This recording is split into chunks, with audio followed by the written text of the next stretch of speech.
భారత రాష్ట్రపతి ద్రౌపది ముర్ము జీవితం ఆధారంగా రచించిన పుస్తకాన్ని ఆంధ్ర విశ్వవిద్యాలయం ప్రాంగణంలోని రోడ్లు శుభ్రం చేసే మహిళా పారిశుద్ధ్య కార్మికురాలు లక్ష్మమ్మ చేతుల మీదుగా ఆవిష్కరించారు.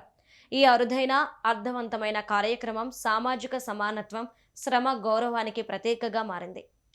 అగ్ని సరస్సులో వికసించిన కమలం ద్రౌపది ముర్ము అనే శీర్షికతో ఈ పుస్తకాన్ని విశ్వ హిందూ పరిషత్ అధ్యక్షులు, మాజీ ఎంపీ, ప్రముఖ విద్యావేత్త ప్రొఫెసర్ యార్లగడ్డ లక్ష్మీప్రసాద్ రచించారు.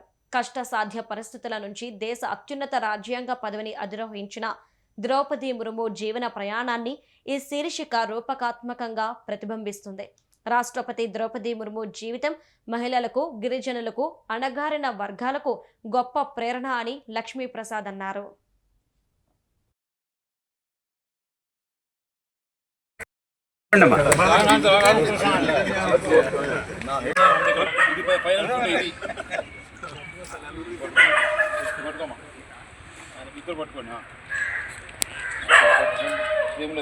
స్వతంత్ర భారతదేశంలో ప్రజాస్వామ్య పరిపూర్ణతకు నిలువెత్తు నిదర్శనం ద్రౌపది ముర్ము గారిని అత్యున్నత పదవి రాష్ట్రపతికి ఎంపిక చేయటం. ఇటువంటి అసాధారణమైనటువంటి ఎంపిక చేసేటువంటి భారత ప్రధానమంత్రి నరేంద్ర మోడీ గారికి మా అభినందనలు తెలియజేస్తున్నాం.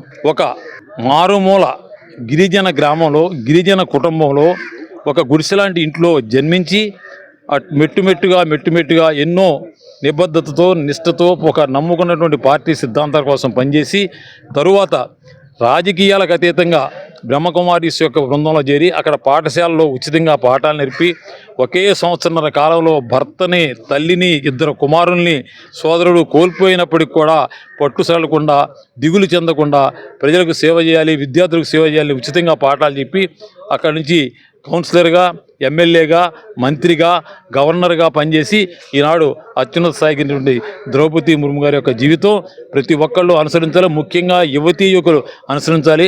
అందులో భాగంగానే రోజు అందరం చేసేది ఎవరి పని వాళ్ళు చేస్తూ ఉంటారు. నేను పాఠాలు చెప్పొచ్చు, మీరు ఫోటోలు తెచ్చు. అలాగే ఈ లక్ష్మమ్మ రోజు మేము ఇక్కడ కూర్చునేటువంటి దీన్ని శుభ్రం చేస్తూ ఉంటుంది. అందరం ఒకే పని చేస్తుంటాం.